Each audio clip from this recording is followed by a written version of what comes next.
Alright, look what's here. It's the new Iron-Blooded Orphans HG-1144th Mobile Armor Hashmal. So this recently appeared in the Iron-Blooded Orphans anime, and it's really kind of transformed the anime from, I have no idea, whatever direction they were going to. Hey, now there's a massive mobile armor out there and it's going to kill everything. So the show just got, in my opinion, 1,000 times better. And here we have the new kit for this monstrosity. So it's finally here. I've been excited to see this one finally come out. And it happened to come out on the same week as the new Master Grade Psycho Frame Zaku, but that one there was already an unboxing video on HobbyLink TV, so I won't bother to do one of that here. But for the Hashmal, I kind of wanted to open it up and go through all the parts and show you guys kind of really a lot of what's in here, and also to read all the English that we have on the box, so we can pick up some spoilers about this thing that they haven't shown or we haven't heard from the show yet. So let's take a look, shall we? You can tell this thing has got some pretty nice box art. We've got the Gundam Barbados Lupus out there. It's fighting with this sword. And we've got the Plumas. There's a ton of the Plumas coming to attack too, so maybe this is going to be a scene from the anime at some point. We don't know. Alright, so let's take a look on the side of the box, and let's see if I can get this to focus in there. It's a big kit, so I can't get the whole side in at the same time, but we'll go from left to right. So on the far left here, it shows that it comes with a super hard wire blade that consists of a wire, so it's going to have one of these wire things in there, and it looks like you can attach it kind of looks like a tail, but it's actually a blade. And it says the model comes with a large base made exclusively for this body. But this is a display base we've seen before in other kits, but I'm guessing just the attachment point for this is going to be kind of exclusive. Alright, let's kind of scroll over to the side here. I also got to kind of keep it out of the glare of my overhead light there. Alright, so over here it says, realizes both a wide range of movement and authentic details. The arms can be extended and even stored in the shoulders. So these arms they can fold up and go off into the shoulder. Maybe that's kind of like when it's traveling around. And over here you got open the head to mount the impressive beam effect. So in the show we see this thing has a laser beam weapon that can really cause a lot of destruction to not mobile suits apparently, but to other kinds of human settlements and whatnot. The arm can open and close. Kinetic energy shot launchers shooting from the center of the arms can be recreated. Recreated the details of the machinery inside the shoulder armor, so we got some detailed machinery kind of in there, and of course the Pluma. So here we get a look at the Pluma that's going to be coming with this kit. It includes one Pluma as a satellite machine of Hashmal. The base is shared with Hashmal's super hard wire blade. Oh, okay. So this they showed it here. There's like an extra tiny little display base on here, but I guess you can use it either to hold the wire blade or the Pluma. So you're gonna have to choose which one you want to connect there. Alright, let's take a look on the other side of the box. So this is interesting. With this kit, it shows the Gundam Barbados Lupus, and it says the model also includes the new type of sword for Gundam Barbados Lupus. So we're going to get a new katana sword for the Lupus. Maybe we'll see this show up in the anime at some point when he goes to attack or fight the Hashmal finally. Maybe that'll be on this weekend's episode. Who knows?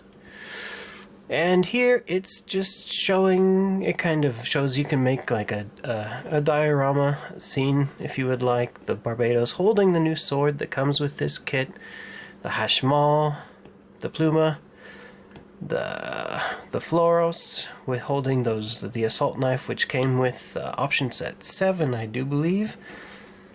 And that's it, and the rest of it's just the barcode. Price MSRP for this kit is 3,800 yen, but if you buy it on HobbyLink Japan, HLJ.com, it's going to be a bit cheaper than that. Alright, let's crack this open and let's see what we are going to get inside the box. Ta-da! Let me put this lid off to the side. Alright, so we're gonna get quite a number of parts here. This is a big kit. Let's start with the A runner, and I'll just move this box off to the side. Get out my trusty blue scissors. And let's take a look. Alright, let's start with the stickers here. So we're going to have a good number of stickers to go with this kit. You can kind of see that's probably going to be the eye, some red parts, and some gray parts. Ooh, quite a few of those, so there are definitely going to be some stickers included, or some sticker work going on with this one. Alright, so let's start with A. This is going to be the A runner here. And this is the runner that's going to have the beam effect parts for that laser beam that you can put in its mouth. And we have other armor parts for this kit. There you go, that'll be A. The other runner that comes in that same bag, maybe I should zoom in a little bit, see if that'll help. This is going to be the F runner, and we're going to get some of the reddish colored parts for this kit. Probably the claws, I believe, for the arms there. And let's go on to the next bag.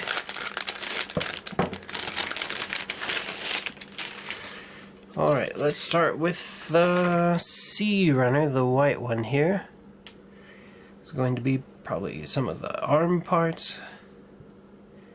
That kind of looks like a normal mobile suit armor type arm part, so I wonder what that goes to. The claws, probably the legs.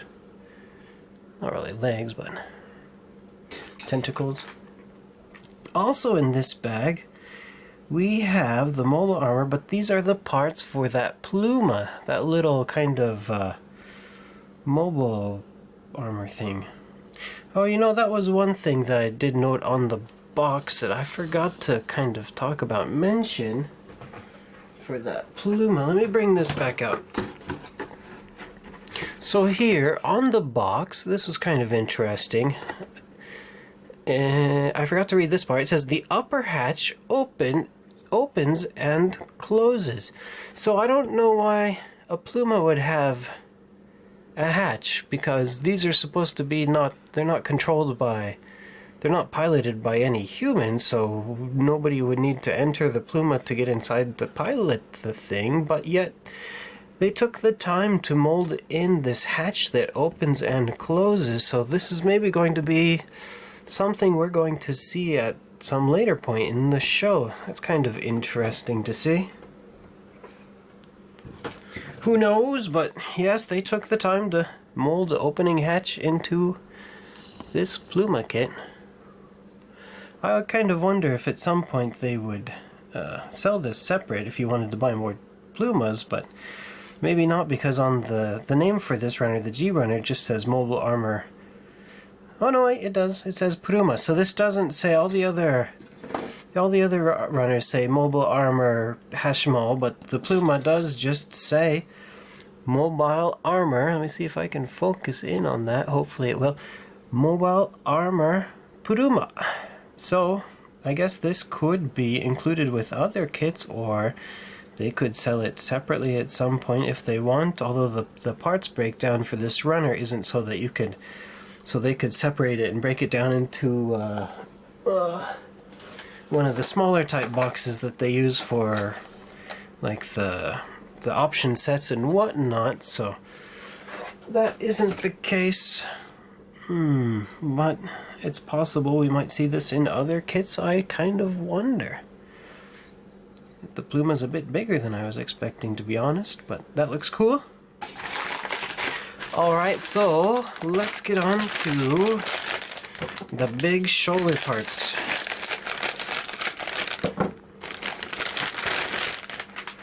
And this is going to be the B runner here. So the B runner, we're getting these parts for those shoulders, and you can see the details they were talking about that are going to be on the inside.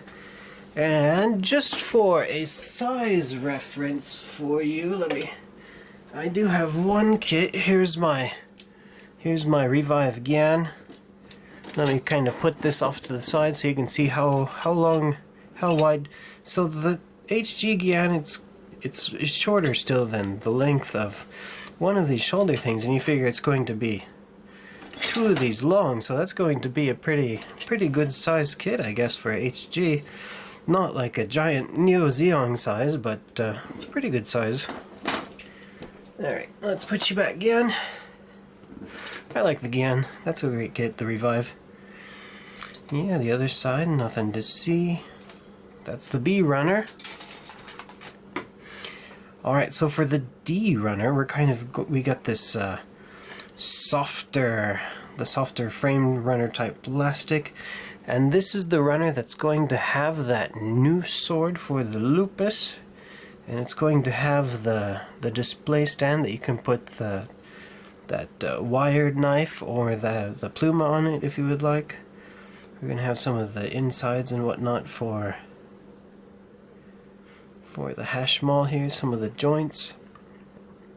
Maybe that's the hatch for the Hashmal, I wonder. Interesting. Alright, and on the E runner here, this is going to be that knife tail we have there, and some of the other parts. Interesting. Interesting. Alright, so what else are we getting with this kit? Yes, we are getting the display stand.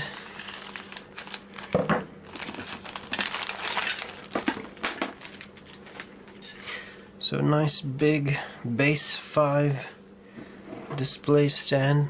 Nice good size.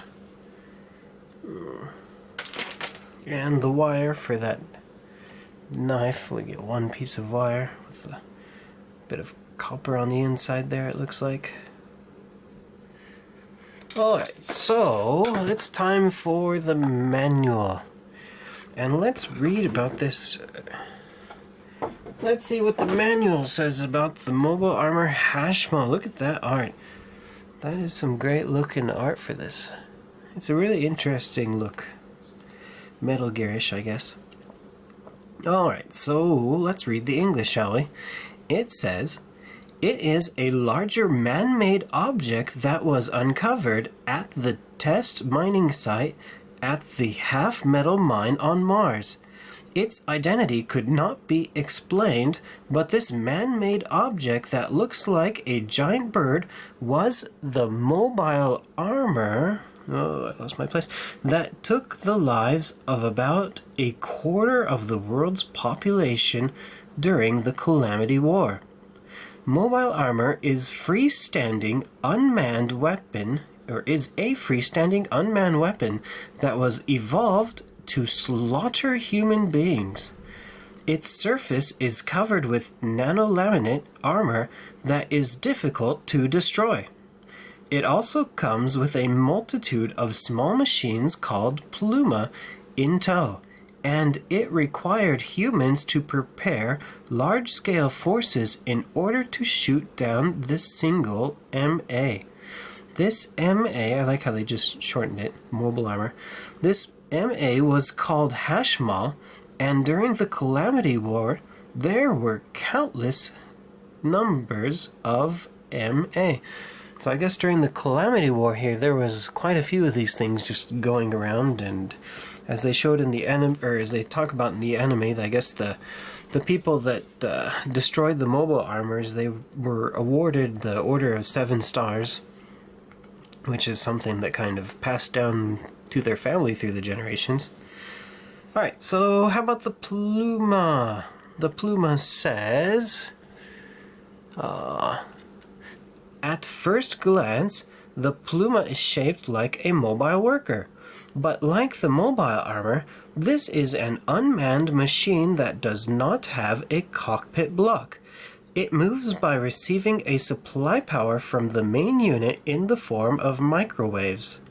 Data on the surrounding area collected by each machine is transferred in real time to the main unit, and the machines continue to operate based on orders from the main unit.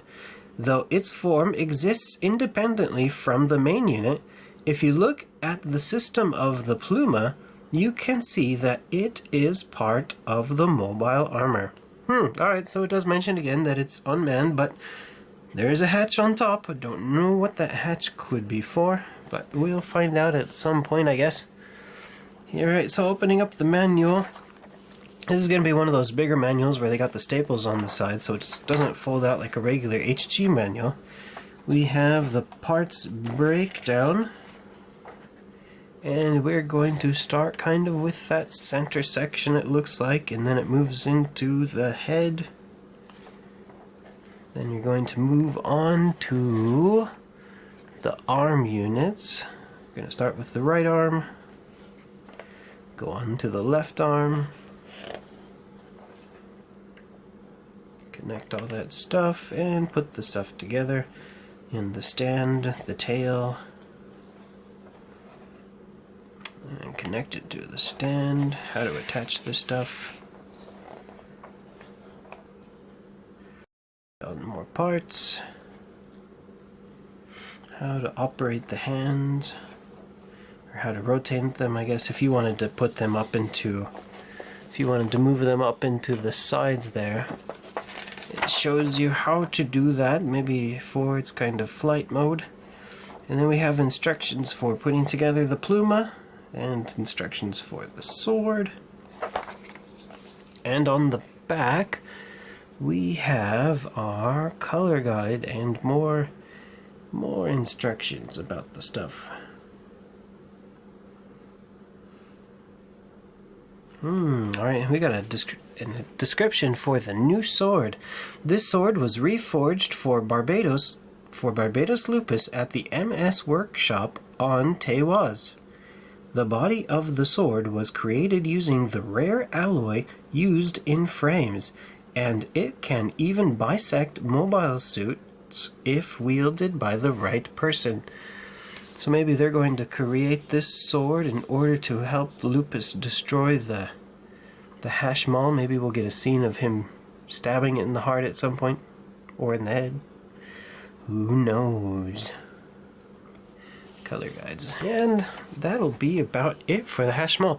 So I will be assembling this kit, and I will be showing it on the future episode of HobbyLink Gunpla TV. Not HobbyLink TV. Gunpla TV. So that'll be it for this video. Alright guys, thanks for watching. Please subscribe if you want to see more. Please like if you liked it. Alright, thanks for watching.